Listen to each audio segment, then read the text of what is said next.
haznos descansar, Señor.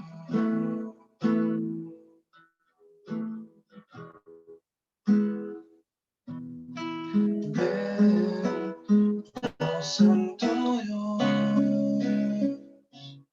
ven a llenarnos de tu amor, Espíritu Santo. Ven, oh gran amor, ven a llenarnos con tu don, transfórmanos, muéstranos tu poder y en tu profundidad haznos descansar, Señor.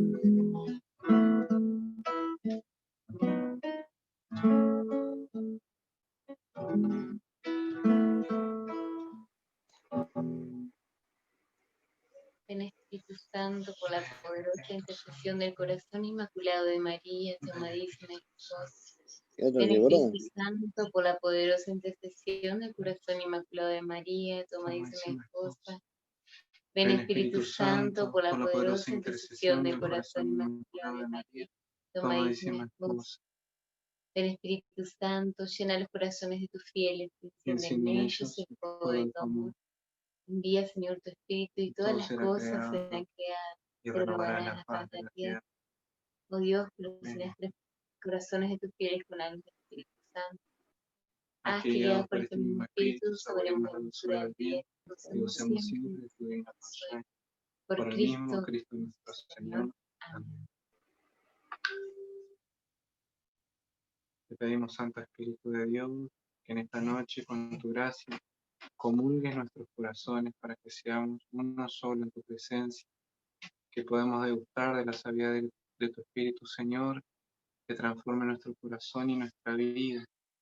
Enséñanos a vivir, enséñanos a conocernos, Señor, para amarte mejor, para amar mejor a los demás. Amén. Amén. Gloria al Padre, y al Hijo, y al Espíritu Santo, como era en el principio, ahora y siempre, por los siglos de los siglos. Amén. Bendito y alabado sea Jesús en el santísimo sacramento del altar. Sea por siempre bendito y alabado. Bueno, queridas familias, queridos matrimonios, hoy el Señor nos convoca de nuevo para vivir un momento de adoración, de encuentro, de alabanza. Hoy Jesús nos llama a que escuchemos una vez más, a que abramos el corazón. Así que espero poder responder a esa expectativa que seguramente muchos de ustedes tienen. Y Juan Pablo II dedicó prácticamente 5 años de sus catequesis a explicarnos cuál era la vocación del cuerpo humano, cuál era el sentido, el significado del cuerpo y de la sexualidad humana, y en el fondo el sentido de la persona humana. Y nosotros vamos a intentar en 2 charlas, en la de hoy y en la del miércoles, hacer como una hipersíntesis. Pero no tenemos que desesperarnos, porque evidentemente que no vamos a poder agotar en estas 2 charlas. Vamos a hacer unas pinceladas. De algún modo me gustaría que en estas 2 charlas ustedes puedan visualizar en su conjunto lo que constituye este tesoro llamado la teología del cuerpo. Y en los restantes 8 encuentros vamos a volver una y otra vez a los principios, a las palabras claves, a las palabras fundamentales que pudimos ir encontrando a lo largo de esta primera charla. Así que los invito a que contemplemos allí en una imagen, tenemos a San Juan Pablo II, tenemos esta invitación que siempre nos hace de mirar a nuestro Señor Jesucristo y podemos visualizar gráficamente, allí a la derecha de la pantalla, como los 3 momentos que hoy vamos a tratar de contemplar.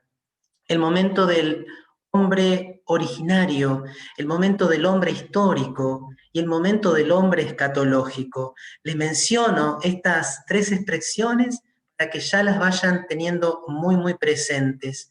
Entonces, nosotros nos preguntamos, ¿qué es esto de la teología del cuerpo?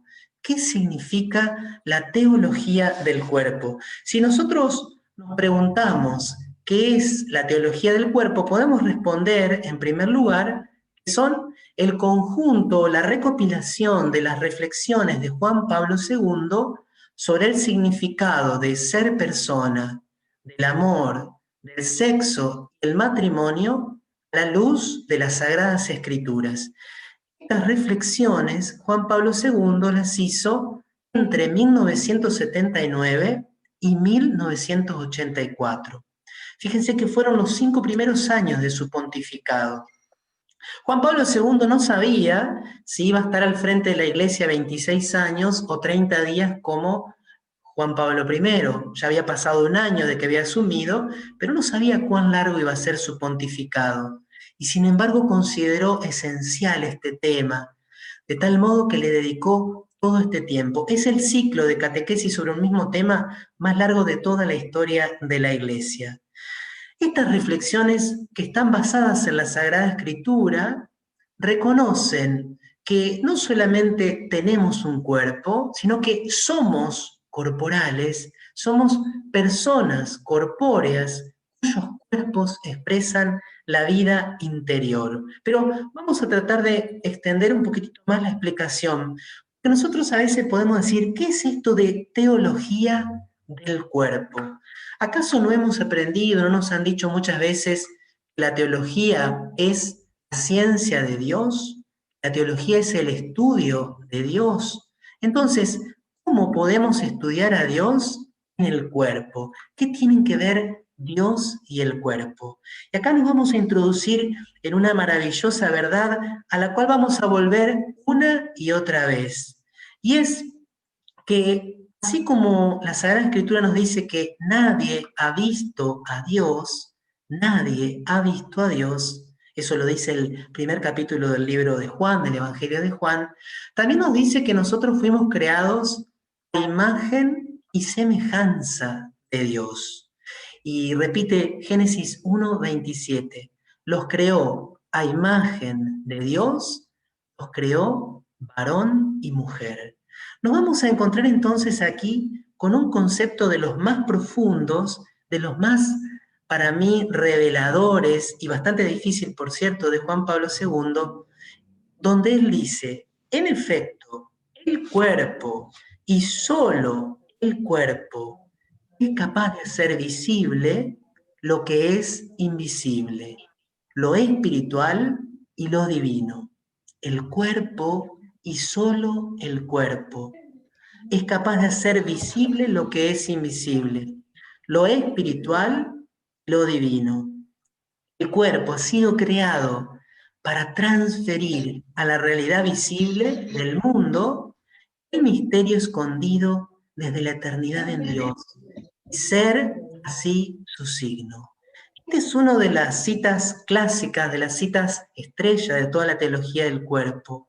Por supuesto que la vamos a retomar seguramente en varias de las catequesis y encuentros que vamos a tener más adelante. Ahora bien, ¿qué quiere decir? Nadie ha visto a Dios, pero Dios, una vez que creó todas las cosas, al final de su obra creadora, dijo, hagamos al hombre a nuestra imagen, según nuestra semejanza. De modo que el hombre, de modo que el ser humano en su realidad corporal y en su realidad masculina y femenina es imagen y semejanza de Dios. Hace visible el misterio escondido de Dios. Así como en esta imagen que ustedes están viendo, hay aquí una montaña. Si yo tapara la parte de arriba de la montaña, si yo tapara la imagen de la montaña que es la realidad, ustedes también podrían seguir viendo la montaña. Así también sucede con la Trinidad y con el hombre. Pido a los que ingresaron últimos que puedan poner en silencio sus micrófonos. Ahí está, muchas gracias. Entonces, si nosotros tapáramos la montaña, la realidad de la montaña, podríamos seguir viéndola en el reflejo de la montaña en el lago. Algo así es lo que sucede con el ser humano. El ser humano es una imagen que refleja esa realidad invisible que es Dios. Y es ese Dios uno y trino. Por eso hay una expositora de la teología del cuerpo que se llama Katrina Seno, después le voy a pasar los nombres escritos para que lo tengan, dice muy pero muy hermosamente: la teología del cuerpo es: el cuerpo revela a Dios. Mirando el cuerpo humano en su masculinidad y en su feminidad, nosotros conocemos algo del misterio de Dios invisible. El cuerpo masculino, femenino, capaz de dar vida, revela, transfiere esta realidad invisible al mundo de lo visible. Bueno, algunos, si todavía no habían escuchado nada de la teología del cuerpo, yo supongo que ya estarán mareados, ¿eh? Volvamos a la imagen de la montaña que nos puede ayudar. Si de pronto nosotros no pudiéramos ver la montaña directamente, podríamos contemplar la montaña a través de su imagen, reflejada en el lago. Del mismo modo, de un modo análogo, nosotros no podemos ver a Dios directamente, pero podemos ver el reflejo de Dios en el ser masculino, femenino, fecundo, es decir, en el cuerpo de la persona humana, en su masculinidad y en su feminidad. Les pido de nuevo que apaguen los micrófonos, aquellos que ingresaron últimos, por favor. Al ingresar, ya apagan los micrófonos. Si alguien puede ponerlo en el chat, le agradezco, así ya lo saben los que vayan ingresando.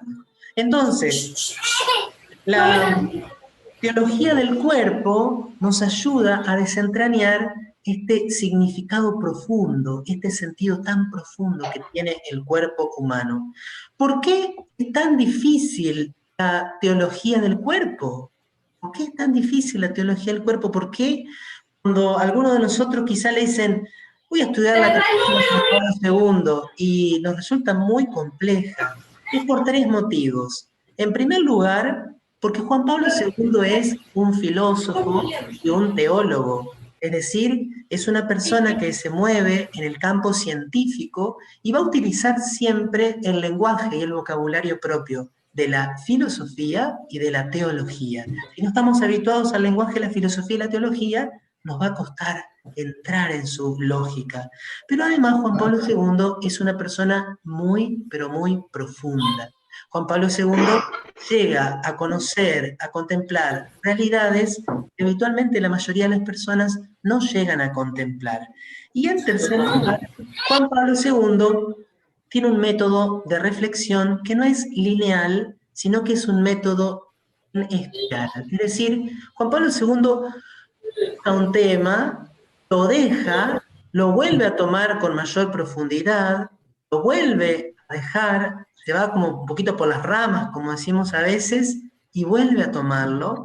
Y entonces, este razonamiento en espiral, para los que estamos acostumbrados a veces a un razonamiento más lineal, puede perdernos un poquito. Sin embargo, cuando nos vamos acostumbrando, vamos entrando en esta cada vez mayor profundidad a la que nos quiere llevar Juan Pablo II. Entonces, me parece muy importante que al principio ya nosotros podamos tener esta idea clara, ¿no? ¿Qué es la teología del cuerpo? Es una pregunta de examen. El cuerpo revela a Dios. El cuerpo tuyo, y acá lo traemos a nuestra propia vida. Tu cuerpo revela a Dios. Tu cuerpo masculino revela a Dios. El cuerpo femenino de tu esposa revela a Dios. Te digo a vos, querida esposa, querida mujer que estás escuchando esta charla, tu cuerpo femenino, con los rasgos, con las características de su feminidad, con esta capacidad de portar la vida, de llevarla adentro, esta capacidad de nutrir que tiene el cuerpo femenino, ese cuerpo revela algo de Dios. Y Juan Pablo II después va a decir algo todavía más grande. Va a decir que no solamente y principalmente los cuerpos masculinos y femeninos revelan a Dios en el momento de la soledad, sino en el momento de la comunión. Cuando el varón y la mujer se donan por completo y están abiertos a la vida, revelan el misterio íntimo de la Santísima Trinidad.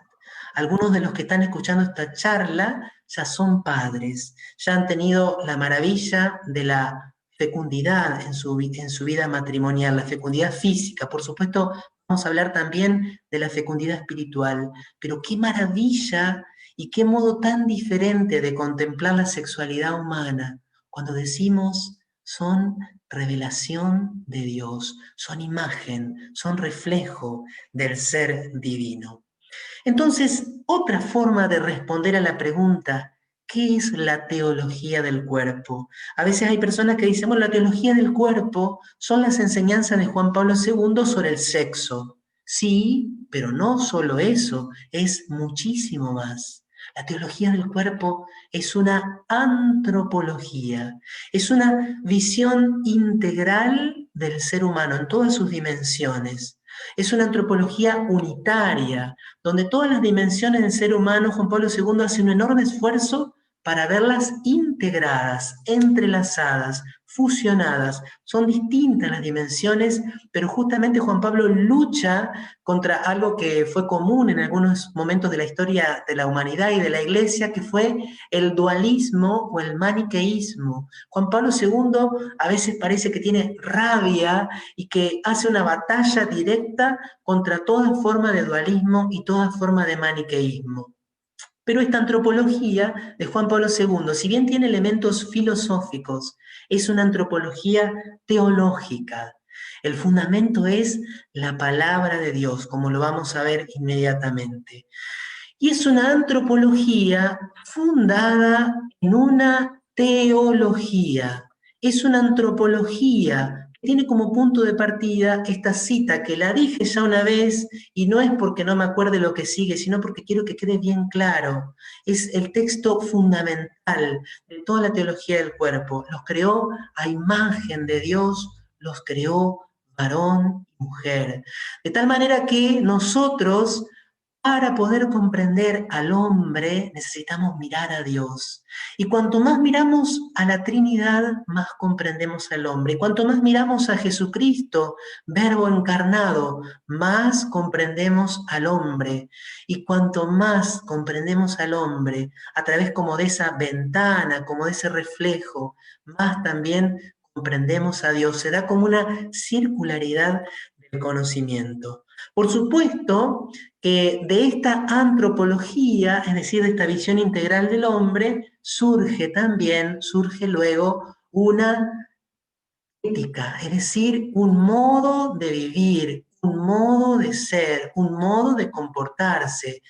Las consecuencias de esa antropología adecuada, la consecuencia de esa antropología adecuada es lo que Juan Pablo II va a desarrollar en la segunda mitad de la teología del cuerpo. La primera mitad entonces es una antropología, la segunda mitad es una ética, pero no solo una ética, es una pedagogía, donde Juan Pablo II nos va a dar innumerables elementos y herramientas para un camino de autoeducación y de educación de cómo comprender y vivir la dimensión de la corporalidad integrada con la dimensión espiritual. Entonces, resumiendo, ¿qué es la teología del cuerpo? Se sintetiza en una frase: el cuerpo revela a Dios en su masculinidad y en su feminidad.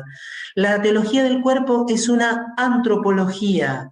La teología del cuerpo nos muestra cómo es el ser humano, creado a imagen de Dios, y por lo tanto se funda en una teología, y de ella deriva una ética y una pedagogía. Estructura entonces de la teología del cuerpo, la mayoría de los autores dice que la teología del cuerpo se estructura en 6 ciclos, que son los que tienen los numeritos en la parte de abajo de la pantalla. Y algunos agrupan los 3 primeros ciclos en una parte y los 3 siguientes en otra. Algunos ubican el punto 4 en la antropología adecuada. Yo tomé esta división que es la que me parece más fácil de comprender. La primera parte se divide en 3, la segunda parte se divide en 3. La antropología adecuada responde a una pregunta fundamentalísima. ¿Qué es el hombre? Pero no es solo qué es el hombre, así como teóricamente, sino ¿quién soy yo? ¿Quién soy? Y acá de nuevo nos detenemos un poquitito y te invito a reflexionar. ¿Has pensado esto? ¿Quién soy? ¿Quién soy? ¿Por qué en mí encuentro elementos a veces tan contradictorios que a veces ni siquiera yo me entiendo? Ni siquiera yo me entiendo. ¿Quién soy? ¿Por qué en mí conviven lo más noble y lo más bajo? ¿Por qué en mí a veces encuentro grandes anhelos de santidad y de entrega generosa y de pronto aparecen fuertes rasgos de egoísmo? ¿Por qué? ¿Quién soy? Juan Pablo II te va a dar la respuesta, ayudándote a ver al ser humano en 3 momentos. En el origen, es decir, cómo Dios lo creó, cómo saliste de las manos creadoras de Dios. También después del pecado original y bajo el influjo del pecado original, pero también bajo el influjo de la gracia de Cristo. Y por último, ¿quién está llamado a ser por toda la eternidad? ¿Cómo te promete Dios que va a ser la vida eterna también con tu cuerpo? Eso es lo que vamos a tratar de desarrollar hoy. La segunda mitad, que tiene como temas la virginidad, el matrimonio y el amor fecundo, lo vamos a desarrollar, Dios mediante, el próximo miércoles. Entonces, ¿quién soy, Jesús? ¿Quién soy? ¿Quién somos? Te invito a que mires a los ojos, allí en la pantalla, la imagen de Cristo, que mires a ese Cristo cuya mirada era tan plena, cuya mirada tenía una hondura infinita. En este momento Jesús te está mirando. Acordate que en esta reunión de Zoom está también Jesús Eucaristía. Podés buscar la pantalla si querés, podés mirar el Santísimo Sacramento y preguntarle a Jesús, Jesús, ¿quién soy? Los fariseos se acercaron a Cristo con una pregunta. Jesús, ¿es lícito al hombre divorciarse de su mujer por cualquier motivo? Le preguntaron por el divorcio, es decir, le plantearon a Jesús el problema de la unidad matrimonial y de la fidelidad. Y nosotros le podríamos traer hoy a Cristo todos nuestros problemas personales. Le podríamos decir a Jesús, Jesús, ¿por qué me cuesta tanto amar? Jesús, ¿por qué a veces me tienta la pornografía? Jesús, ¿por qué a veces, incluso en el matrimonio, tengo la tentación de satisfacerme a mí mismo, la tentación de la masturbación? ¿Por qué a veces, Jesús, en el matrimonio me cuesta entregarme? ¿Por qué a veces hay un muro entre los esposos, entre mí y mi esposa, entre mí y mi esposo? ¿Por qué, Jesús? Y a veces quizá nos acercamos a Cristo pidiéndole como explicaciones o pidiéndole permiso o diciéndole, bueno, Jesús, pero ¿no será que bueno, que no se puede tener un ideal tan elevado?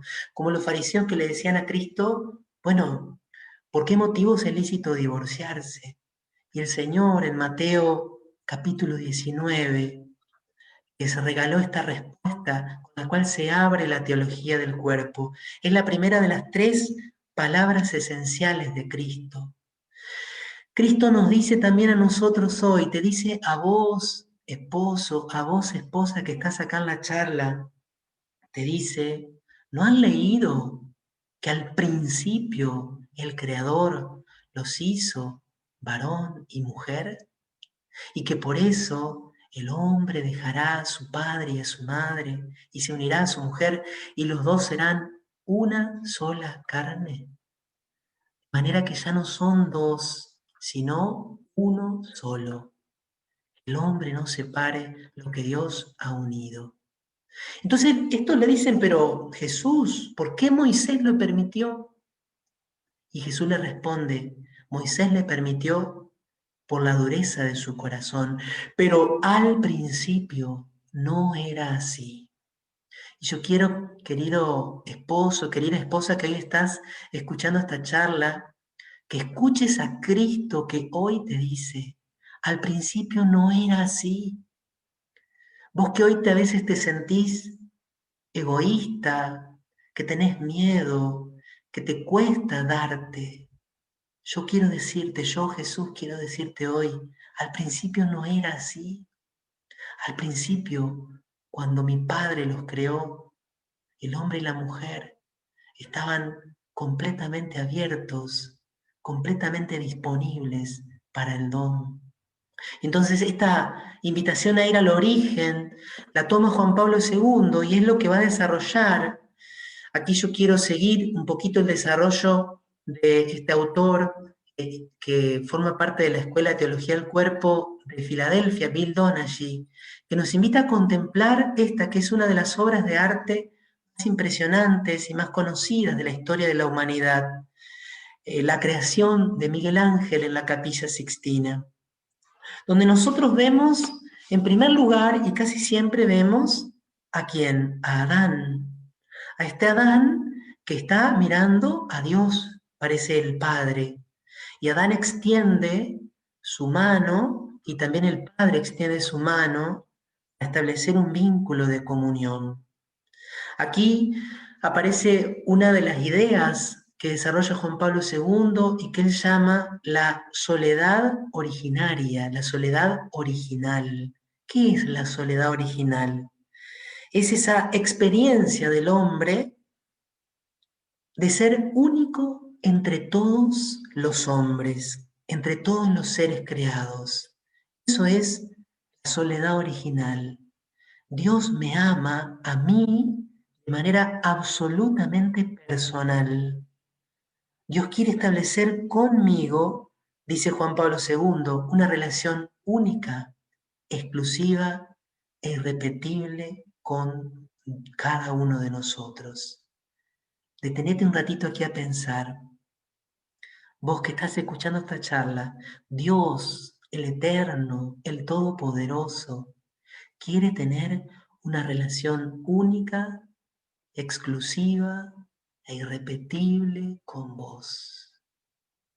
Cuando tomás conciencia de que sos inteligente y libre y que fuiste creado por amor, podés abrirte y encontrar en tu interior esta llamada.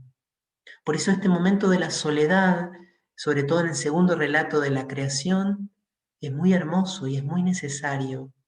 Tomo conciencia de que Dios me ha hecho a su imagen y quiere tener un vínculo personal conmigo. El Padre entonces quiere entrar en relación, en comunión con el hombre y por eso extiende el brazo. El hombre descubre que está llamado a la comunión, pero esa comunión a la que está llamado, esa comunión única que solo el ser humano puede establecer, además de los ángeles, esa comunión, esa experiencia de unidad con Dios, no se cierra en Dios, no se circunscribe la relación con Dios, del varón o del hombre con Dios, porque justamente el hombre fue creado no para la soledad, sino para la comunión. Y tal vez nunca prestamos atención a este detalle, pero allí donde está Dios, como en ese remolino de ángeles, está ¿quién más? Allí está Eva, la mujer. Allí Dios abrazando a la mujer, en cierto modo como entregándosela. Entonces, cuando Adán contempla por primera vez a Eva, cuando Eva contempla por primera vez a Adán, descubren que han sido hechos también el uno para el otro.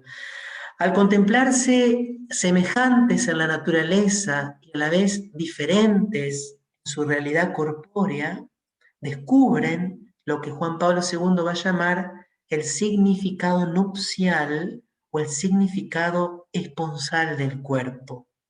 Fíjense esta expresión increíble. Porque Dios desea que Adán comprenda su plan para la comunión con otras personas de manera tan fuerte y profunda que le sea imposible olvidarlo, lo plasma en su cuerpo.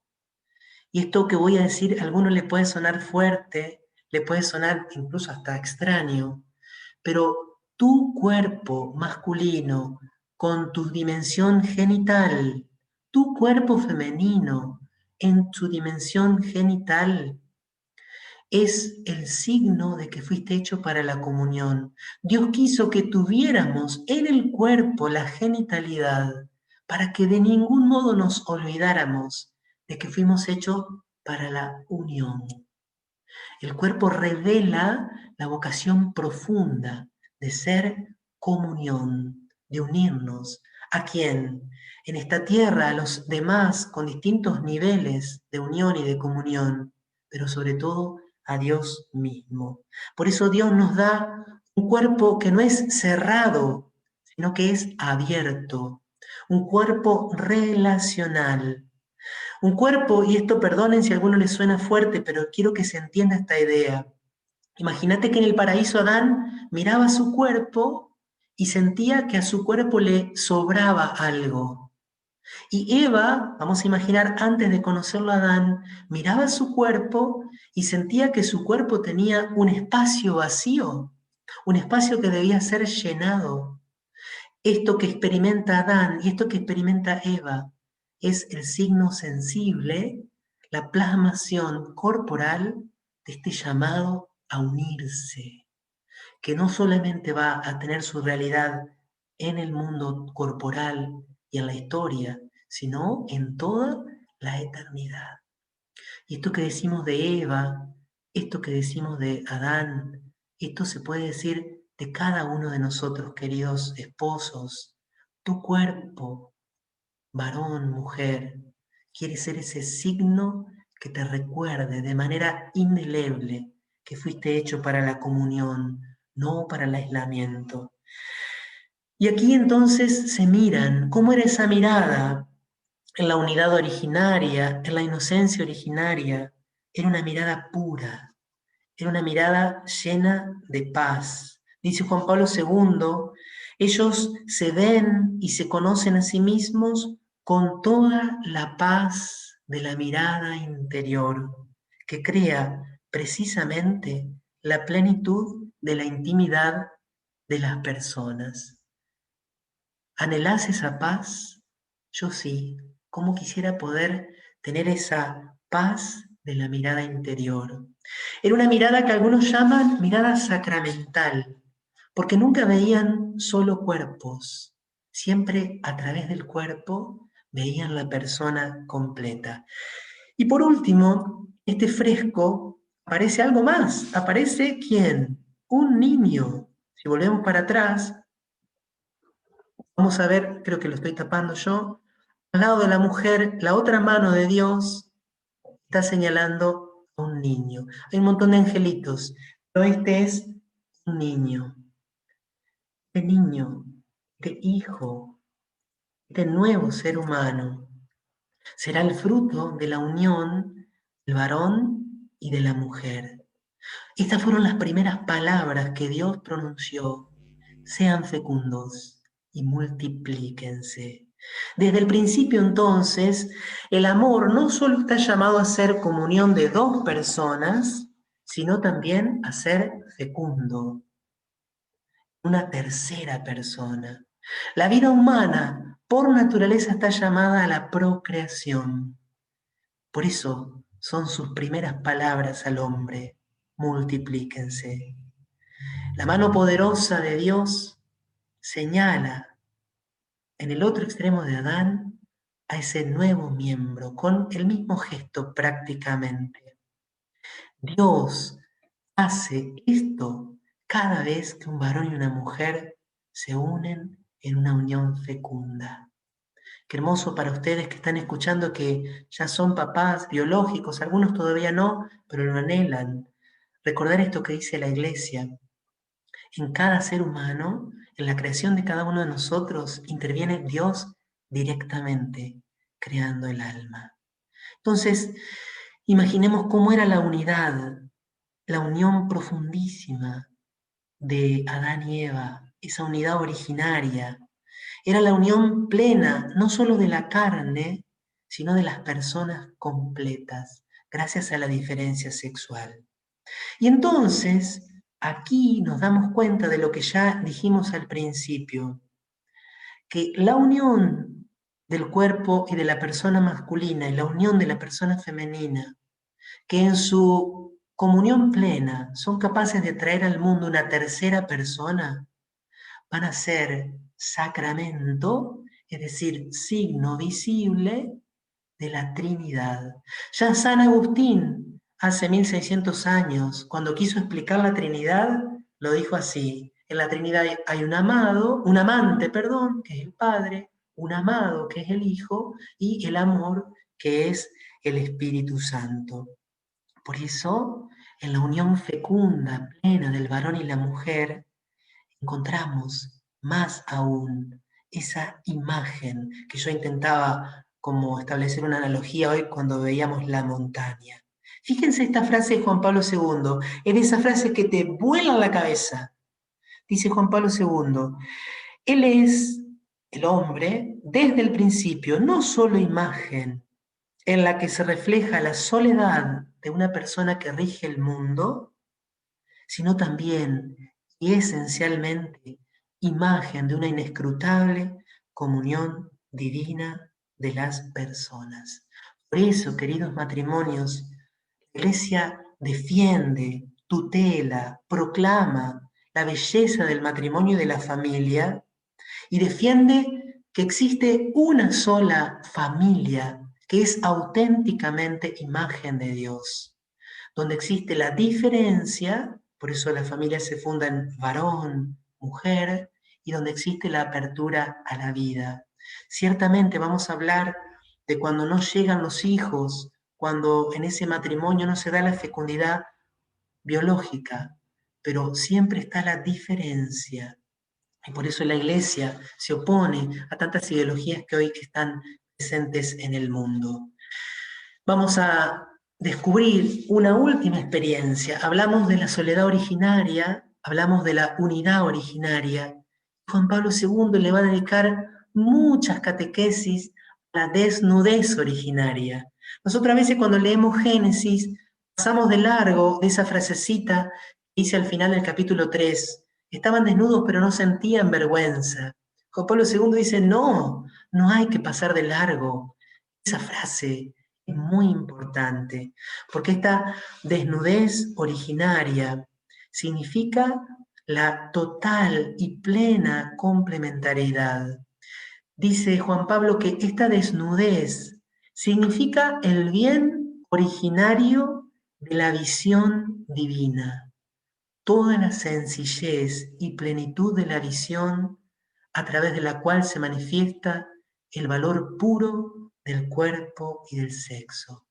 Antes del pecado original, queridos matrimonios, antes de la caída, el cuerpo desnudo de Adán y Eva no les provocaba a ellos vergüenza, porque no tenían temor de que el otro pudiera usar su cuerpo para un placer egoísta.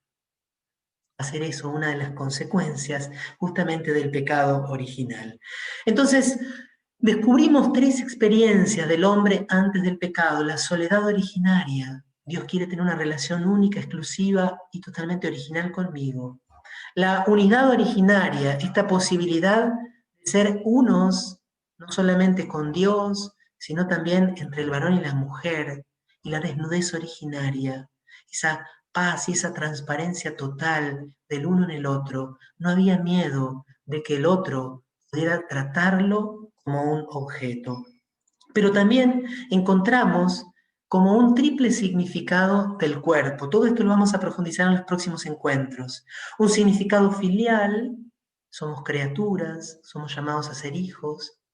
Un significado nupcial o esponsal, son cuerpos capaces de unirse, que tienen una vocación de ser don para el otro, y el significado fecundo. Pero entonces, ¿qué pasa con todo esto? ¿Está presente en nosotros? Sí, claro que sí. ¿Quién de nosotros anhelaría vivir en esa inocencia original? Jesús hace referencia a la dureza del corazón. ¿A qué se refiere el Señor? A que el hombre histórico no está intacto, no está totalmente corrompido, pero está herido. Juan Pablo II introduce aquí una segunda cita, la de Mateo 5, 27 y 28. Así habla del adulterio y dice, ustedes oyeron que se dijo, no cometerás adulterio. Yo les digo, el que mira a una mujer deseándola, comete adulterio con ella en su corazón. Juan Pablo II dedica también muchas catequesis a explicar qué es esto del adulterio en el corazón, qué es esto de la mirada y del deseo que transforman a uno en adúltero, la relación con el otro sexo, que por supuesto abarca no solo al varón, sino a la mujer. Pablo entonces dedica un largo ciclo de catequesis a comprender el pecado original. También Miguel Ángel nos trae esta manifestación gráfica.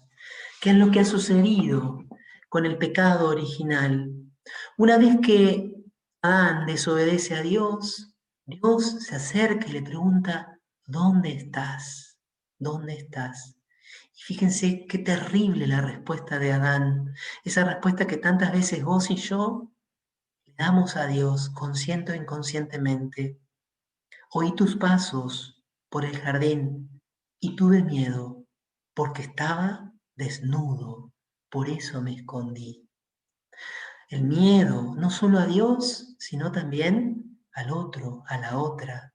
La vergüenza por la desnudez, que ya entonces la desnudez, a la luz de esta distorsión del corazón, es un riesgo, que la desnudez es vulnerabilidad, y porque ellos ya sienten que su corazón está desordenado, saben que también el corazón del otro puede estar desordenado, y en lugar de donarse, arrebatar o usar.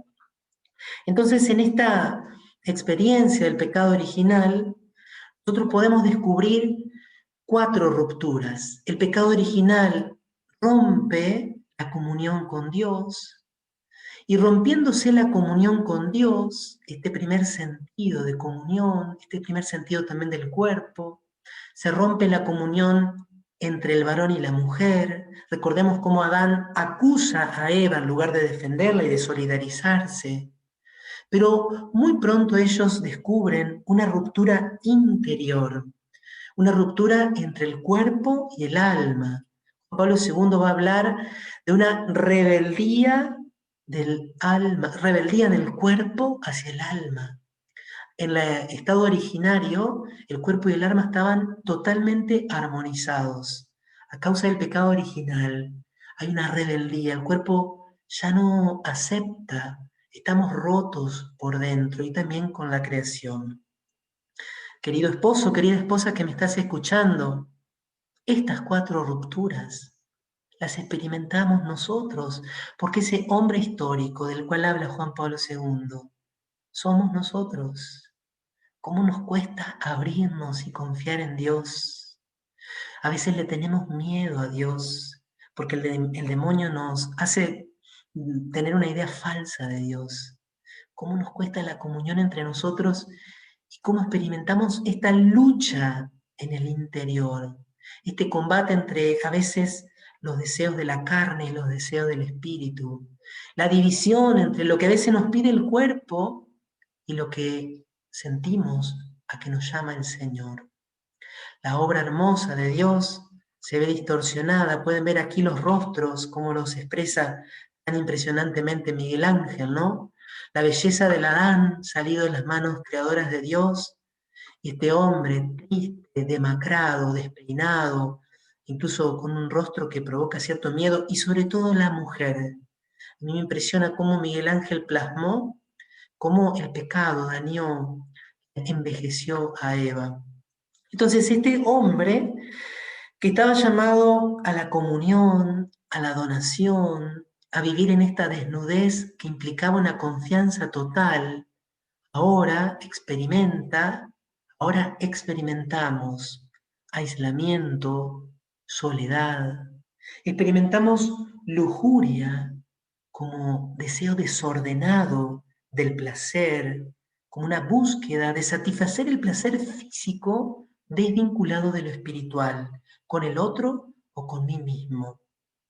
Esto y la concupiscencia, que es esta tendencia al pecado, son la herida que ha dejado en nosotros el pecado de nuestros primeros padres. Bill Donaghy y antes que él muchísimos otros dicen que el pecado original es el dogma más fácil de demostrar. Basta mirarte al espejo. Estamos rotos. No hacemos el bien que queremos y hacemos el mal que no queremos. Pero hombre histórico, y esto es lo más hermoso, y esto es algo que Juan Pablo II ya nos dijo en el encuentro pasado, hombre histórico no es solo hombre herido por el pecado. Hombre histórico es también y sobre todo hombre bajo el dominio de la gracia, porque Dios no abandonó al hombre. Deja eso porque me lo va a poner. Ya sé dónde lo pone. No abandonó al hombre. El hombre es salvado, el hombre es redimido. Dios sale al rescate del ser humano.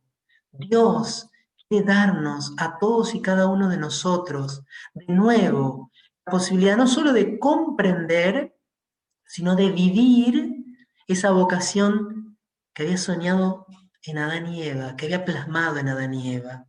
Y aquí de nuevo, una de las frases favoritas. Me encantaría que al final de todos estos encuentros, todos la hayan aprendido de memoria. Cristo, el nuevo Adán, en la misma revelación del misterio del Padre y de su amor, manifiesta plenamente al hombre, al propio hombre, y le descubre la sublimidad de su vocación. ¿Dónde se revela esto plenamente? En la cruz. Y se elige siempre, para hablar de la teología del cuerpo, se elige la cruz de la unidad. ¿Por qué? Porque no solamente está Cristo allí desnudo, Cristo desnudo, con su cuerpo en actitud de abrazo, como un esposo con anhelo de abrazar a la humanidad, sino que también junto a él está María, que es la iglesia, que es la humanidad que es la novia de Cristo, que es la enamorada de Cristo. Cristo amó tanto a la humanidad, estaba tan locamente enamorado de la humanidad que bajó del cielo a la tierra para unirse de nuevo a ella, a quien había perdido por el pecado. Eso significa alianza, la alianza nupcial. Él es el esposo y en la cruz y en la Eucaristía y en las palabras de la institución nosotros encontramos toda una síntesis del Evangelio. Esto es mi cuerpo que se entrega por ustedes. De modo que así en la cruz, y esto es maravilloso, esto es como para detenernos muchísimo tiempo, ¿qué es lo que contemplamos allí? Contemplamos a un Dios enamorado de la humanidad, un Dios enamorado de vos y de mí, un Dios esposo. Juan Benedicto XVI decía que Dios ama a la humanidad como un joven esposo ama a su esposa. No es un Dios frío, un Dios lejano, y podemos decir así un poco jocosamente, un viejo, un anciano de barba, que está por allá lejos sentado en un trono. Esto es una de las maravillas de la teología del cuerpo, que no solo te puede cambiar tu comprensión de vos mismo, te puede cambiar, te va a cambiar la manera de entender a Dios. Dios quiere casarse con vos. Ahí en la cruz, ahí en la Eucaristía, Cristo esposo está entregando el cuerpo. Y lo que anhela que es llegar a ser una sola carne. ¿Con quién? Con la Iglesia. Por eso en la cruz de la unidad aparece hermosamente el cáliz que nos remite necesariamente a la Eucaristía. ¿Y cómo no aplicar aquí? Y acá nos adelantamos porque esto va a ser el tema de la próxima encuentro. San Pablo dice, por eso el hombre dejará a su padre y a su madre, se unirá a su mujer, serán una sola carne. Este es un gran misterio. Yo lo refiero a Cristo y a la Iglesia. Cristo el esposo, la Iglesia la esposa. Ese es el gran misterio. Eso es la cruz, eso es la Eucaristía, eso es la vida cristiana. Un Dios locamente enamorado de cada uno de nosotros. Un Dios que desea profundamente que le abras tu corazón y que aquí en la tierra y sobre todo en la eternidad va a llenar por completo todos tus deseos de amar. Y que ese Jesús, al mismo tiempo en la cruz, revela de nuevo el sentido del cuerpo. El cuerpo no es para el placer, el cuerpo es para la donación, el cuerpo es para entregarlo, el cuerpo es para amar, el cuerpo es para darse, para hacer de la propia vida un don a los otros. Por eso, a través de los sacramentos, sobre todo de la Eucaristía, nosotros no solo recibimos la luz para entender, sino la fuerza que nos restaura y que nos sana. Y de aquí entonces nos vamos a la tercera parte de esta primera mitad, que Juan Pablo II llama hombre escatológico. El texto que abre, me quedó arriba, hombre, a ver si lo podemos llegar a ver, el texto que abre esto es el texto de Lucas 22. Lucas 22, cuando habla Jesús de la resurrección, y dice que en el cielo, en la resurrección, ya no se casarán. ¿Qué quiere decir con que no se casarán? Yo les preguntaba, ¿cómo se imaginarán en el cielo los que son casados? En la resurrección, los hombres y mujeres no se casarán. ¿Qué significa esto? Bueno, lo vamos a desarrollar en 2 encuentros, Dios mediante. Pero, ¿qué nos quiere decir Juan Pablo II? Nos habla del cielo a la luz de esta impresionante imagen de las bodas del Cordero. Cuando todos nosotros resucitemos, si nos hemos salvado, cuando volvamos a tener nuestros cuerpos, que ya no serán cuerpos frágiles, cuerpos limitados, cuerpos sufrientes, sino que serán cuerpos gloriosos como el de Cristo, en la resurrección de la carne, veremos a Dios cara a cara, a Cristo cara a cara, a este Cristo que estará esperándonos para darnos un abrazo eterno. La visión beatífica va a transformar no solo nuestra alma, sino también nuestros cuerpos, y va a realizar en nosotros lo que Juan Pablo II llama la espiritualización y la divinización del cuerpo. De modo que se va a dar como una impregnación total del cuerpo por parte del espíritu, y una participación más profunda todavía que aquí en la tierra, en la naturaleza divina. Seremos totalmente divinizados. Dios será todo en todos. Eso en el cielo, y allí vemos a Eva, vemos a Adán, y vemos a toda la humanidad. No se dará el fin del matrimonio solo en el sentido de que ya no habrá matrimonio como lo conocemos en este tiempo, sino la consumación del matrimonio. El matrimonio terreno es un ícono que nos habla de esta plenitud y de esta comunión total con Cristo, pero también total entre nosotros. Aquellos que están casados aquí en la tierra, aquellos que en esta tierra gozan, viven con alegría, disfrutan de la plenitud de la comunión, esa comunión no va a desaparecer, se va a transformar y va a llegar a su plenitud. En la comunión de los santos, Dios será todo en todos. La nueva Jerusalén. Ese es el hombre escatológico. Aquí vemos la imagen entera quédate contemplando. Así serán las bodas del Cordero. Y a veces decimos, bueno, las bodas del Cordero, pero, ¿y quién es el Cordero? Sí, el Cordero es Cristo. ¿Quién es la esposa? La esposa sos vos. La esposa es la iglesia.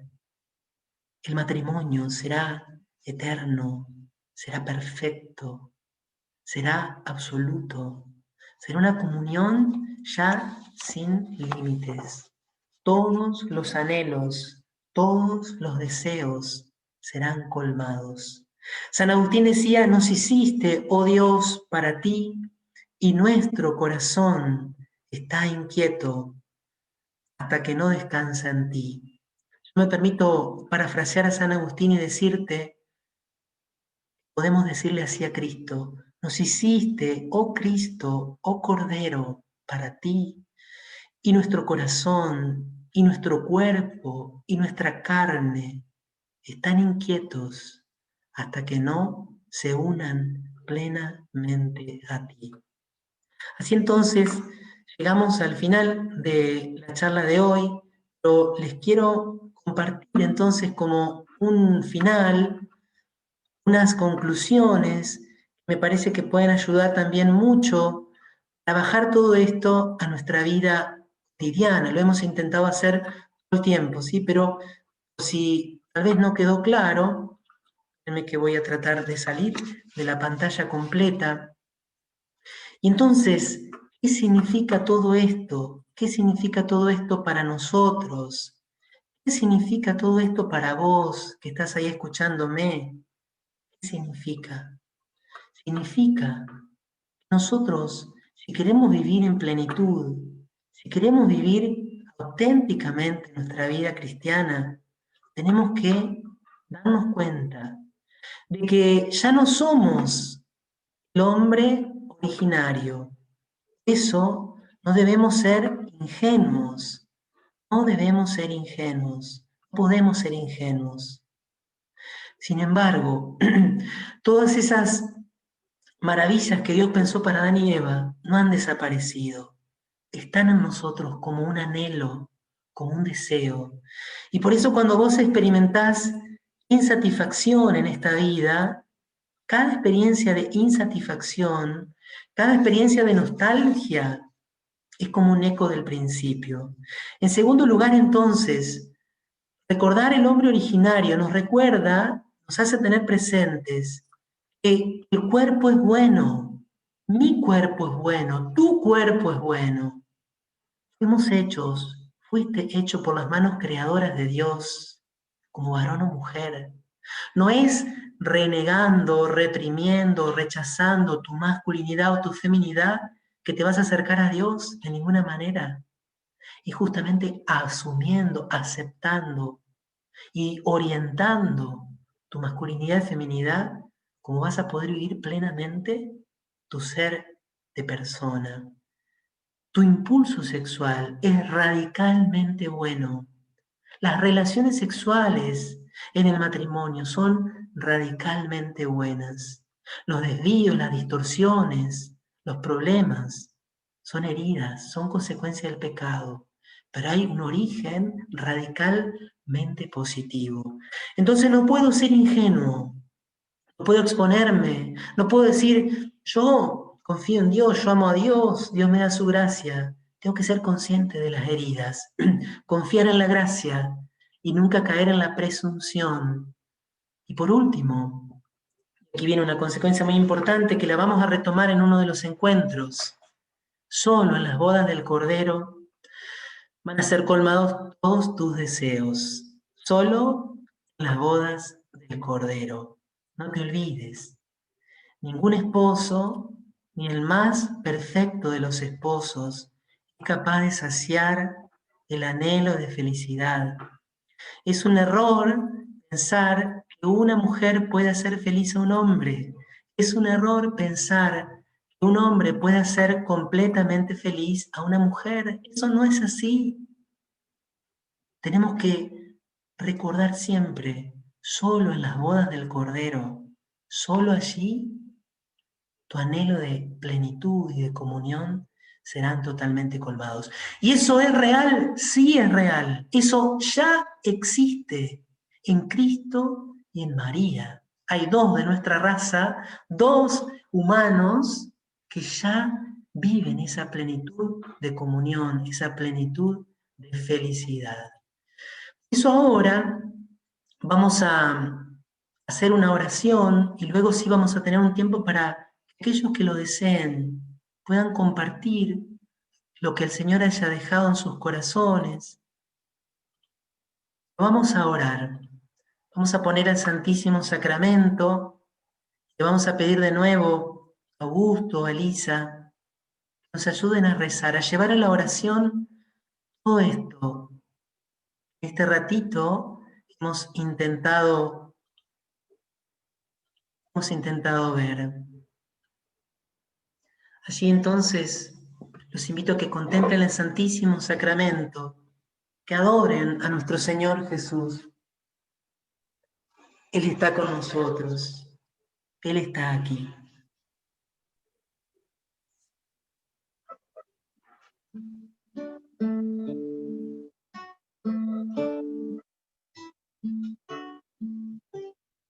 En lo más profundo de mi corazón, solo hay un deseo, mi Señor, es vivir haciendo tu voluntad. En mi vida adorarte en verdad, Jesús, Señor, haz tu obra en mí, haz tu obra en mí, Jesús, Señor, haz tu obra.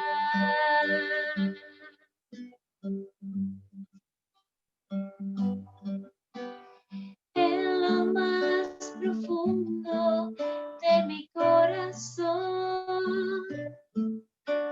solo hay un deseo, mi Señor, es vivir haciendo tu voluntad. Mi vida adorarte en verdad. ¿Esa es la reunión? Parece que no. Jesús, Señor, haz tu obra en mí, haz tu obra en mí, Jesús, Señor, haz tu obra.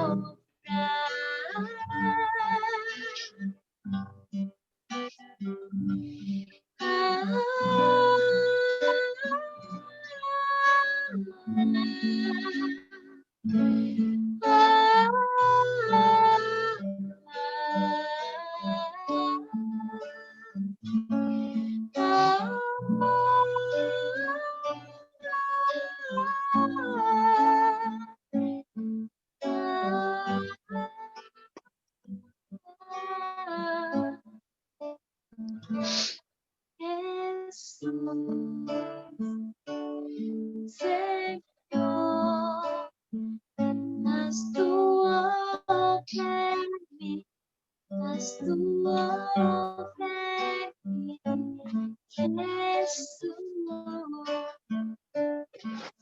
Señor, haz tu obra.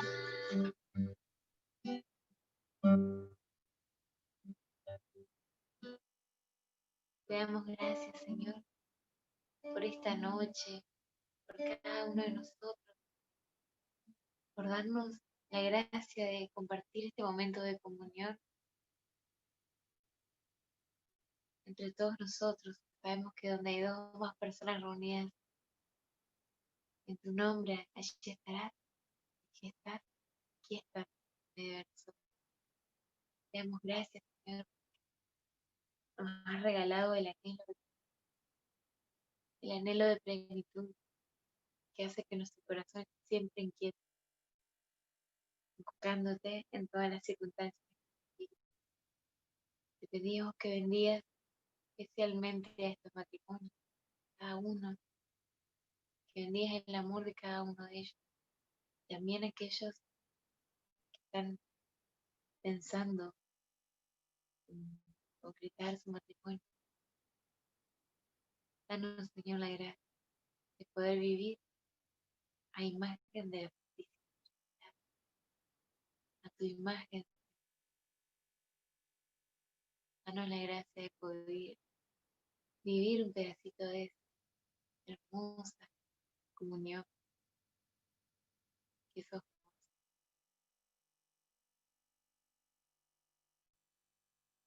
La comunión de amor sin defecto, la comunión de amor perfecto. Te presentamos nuestra vida, Señor, así como somos. Nos ponemos en actitud de reverencia en nuestro corazón para presentarte nuestra vida entera, para que nos ayudes a ver en nuestro corazón quiénes somos, cuánto ha costado, Señor, esa alianza, qué precio has pagado por nosotros, Señor. Te damos gracias, Señor, porque nos das la gracia de acercarnos un poco más, a ver las cosas como son, como vos las querías, en su forma original. Que podamos anhelar esto con todo nuestro corazón y un día verlo realizado, Señor, en presencia de nuestro Señor Jesucristo en el cielo, junto a vos. Te presentamos así como somos, todo lo que traemos, nuestro corazón con todo lo que guarda en él, con todas las personas que guardamos en nuestro corazón. Te pedimos, Señor, que nos ayudes a decantar todo lo que en nuestro corazón ocupa un lugar, que debe ser ocupado solo por tu espíritu de amor, solo por tu comunión, solo por tu gracia, Señor. Danos la gracia de ser limpios en tu presencia por tus méritos, y no por los nuestros. Por tu gracia, Señor, seamos comulgados en un amor nuevo, en un amor que nos prepare para la vida eterna.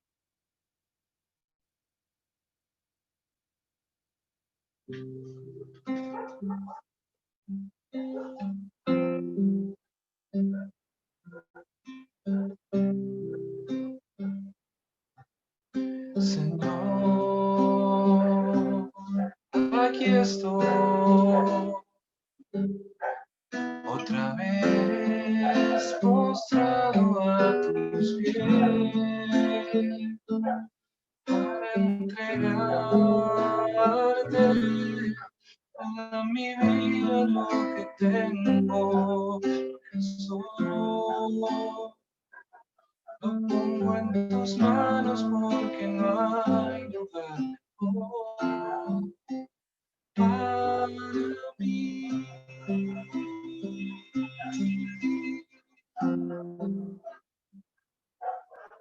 Señor, aquí estoy, otra vez postrado a tus pies, para entregarte toda mi vida, lo que tengo, que soy. Lo pongo en tus manos porque no hay lugar mejor. Toda mi vida, lo que tengo, que soy. Lo pongo en tus manos porque no hay lugar mejor para mí.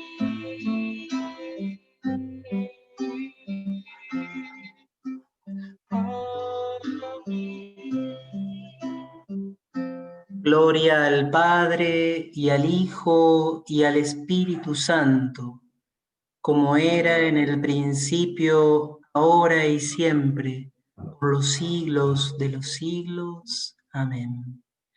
La Virgen María, nuestra Madre, le entregamos nuestro corazón en esta noche.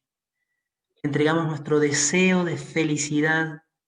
Le entregamos la conciencia de nuestros límites, de nuestras heridas. Le entregamos nuestro cuerpo, nuestra afectividad.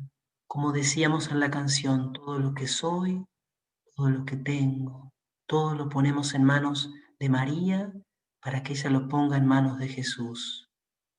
Dios te salve María, llena eres de gracia, el Señor es contigo. Bendita tú eres entre todas las mujeres, bendito es el fruto de tu vientre Jesús. Santa María, Madre de Dios, ruega por nosotros pecadores, ahora y en la hora de nuestra muerte. Amén. Sagrada Familia de Nazaret, ruega por nosotros.